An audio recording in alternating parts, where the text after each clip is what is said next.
हमारा सूरज अरबों सालों से न्यूक्लियर फ्यूजन रिएक्शन से हाइड्रोजन गैस के एटम्स को हीलियम में बदलकर एक ना खत्म होने वाली एनर्जी को हर सेकंड के अंदर पैदा कर रहा है, जिसकी तादाद इतनी ज्यादा है कि अगर दुनिया का हर एक न्यूक्लियर बॉम्ब भी फट जाए तब भी ये सब के सब मिलकर एक सेकंड के अंदर भी इतनी एनर्जी पैदा नहीं कर सकते।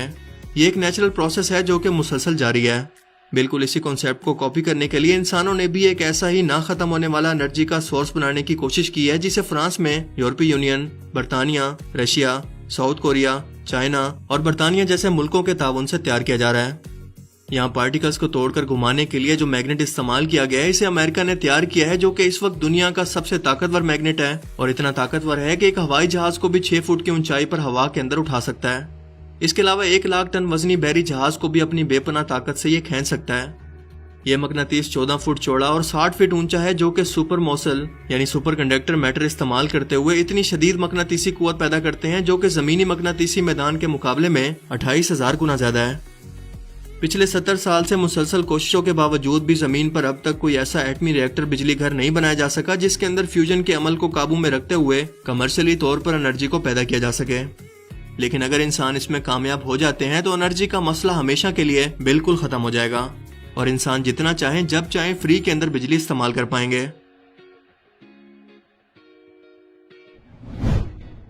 हमारे सोलर सिस्टम में जमी हुई गैसेस, पत्थर और डस्ट से बनी एस्ट्रोनॉमिकल बॉडीज पाई जाती हैं, जिन्हें कॉमेट्स कहते हैं। जब ये सूरज के पास से गुजरती हैं तो गर्मी और हीट की वजह से ये गैसेस पिघलने लगती हैं, जिसकी वजह से इनकी एक टेल या दुम आसमान में साफ दिखाई देती है। ये जमीन के पास से अक्सर गुजरते रहते हैं, जिनका साइज होता है 10 किलोमीटर तक। मगर फैक्ट यह है कि पहली बार इंसानों ने इसकी सतह पर लैंड होकर देखा है कि यहाँ पर खड़े होने का मंजर दरअसल दिखता कैसे है। यूरोपियन स्पेस एजेंसी ने रोसेटा स्पेस प्रोब को एक कॉमेट को 10 किलोमीटर दूरी से ऑब्जर्व करने के लिए भेजा, जो कि इसकी सरफेस पर लैंड करके आखिरी बार सांस को थमा देने वाली ये वीडियो भेजता है। मगर सूरज की रोशनी ना मिलने की वजह से इसके सोलर पैनल काम नहीं कर रहे थे, इसीलिए 2 दिन के बाद इसका राब्ता हमेशा के लिए हमसे टूट गया। मगर ये किसी कॉमेट की सरफेस पर लैंड करने वाला पहला स्पेस प्रोब बन गया, जिसने दुनिया को कायनात का एक खूबसूरत मगर साथ साथ डराने वाला मंजर भी दिखाया। इस स्पेस प्रोब की बजाय अगर इस अंधेरी दुनिया के अंदर आप यहाँ पर मौजूद होते तो क्या करते? मुझे कमेंट करके जरूर बताना।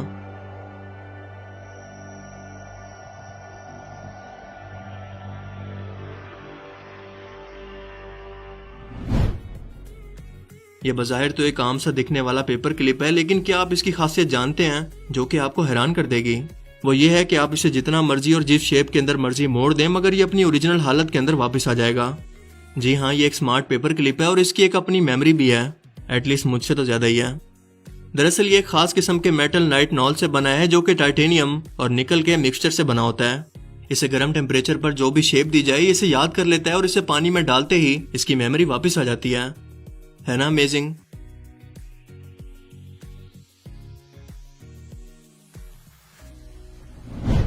13 जनवरी 2012 को कोस्टा कनकोडिया नाम का टाइटैनिक से भी बड़ा और महफूज समझा जाने वाला जहाज 3200 मुसाफिर और 1000 क्रू मेंबर के साथ एक तयशुदा रूट पर जा रहा था कि रास्ते के अंदर एक जजीरे के आने पर कप्तान ने इस जहाज को इस जजीरे के थोड़ा सा करीब ले जाने का हुक्म दिया, जो रूट में शामिल नहीं था, ताकि इसी जहाज में सवार अपनी डांसर गर्लफ्रेंड को इम्प्रेस कर सके। मगर जैसे ही ये जहाज इस आइलैंड के करीब पहुंचा तो एक बड़े पत्थर के टुकड़े से जा टकराया और जहाज की लेफ्ट साइड बुरी तरह से डैमेज हो गई। इस एक गलती ने 45 अरब रुपए का जहाज देखते ही देखते डिबो दिया, जिसमें 33 लोग मारे गए। इवन के जहाज के कचरे को हटाने के अंदर 3 साल का टाइम लगा और 88 अरब रुपए का खर्चा आया और आशिकी के चक्कर में पड़कर लोगों की जिंदगियों को खतरे में डालने वाले इस कप्तान को 16 साल की कैद हुई। लेकिन दुनिया को इससे 2 सबक मिले।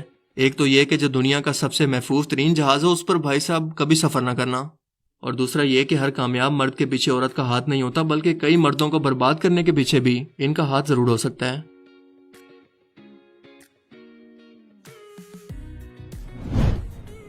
क्या होता है जब आप एक लेजर लाइट को एक हवाई जहाज की तरफ रात के अंदर पॉइंट करें? क्या ये हवाई जहाज पर पहुंचकर इस पर कोई असर कर सकती है? जवाब है कि जी हाँ, बहुत ज्यादा असर करने के साथ साथ डैमेज, बल्कि मुसाफिरों की जिंदगियों के लिए खतरा भी बन सकती है। खास तौर पर इस वक्त जब इसकी वेवलेंथ या पावर बहुत ज्यादा हो और ये 12,000 फीट बुलंदी पर आने वाले जहाज जो टेक ऑफ या लैंडिंग करने वाला हो इसके पायलट की आंखों में पड़े।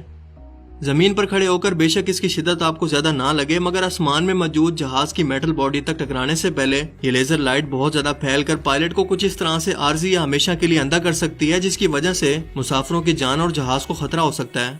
और दूसरा जमीन पर मौजूद कोई मिलिट्री हथियार भी लेजर के जरिए जहाज का निशाना ले सकते हैं इसे तबाह करने के लिए। इसीलिए ऐसी हरकत करने से पहले ये सोच लेना कि दुनिया की तमाम एविएशन के अंदर ये एक ऐसा नाकाबिले माफी जुर्म है जिसकी सजा उम्र कैद तक हो सकती है।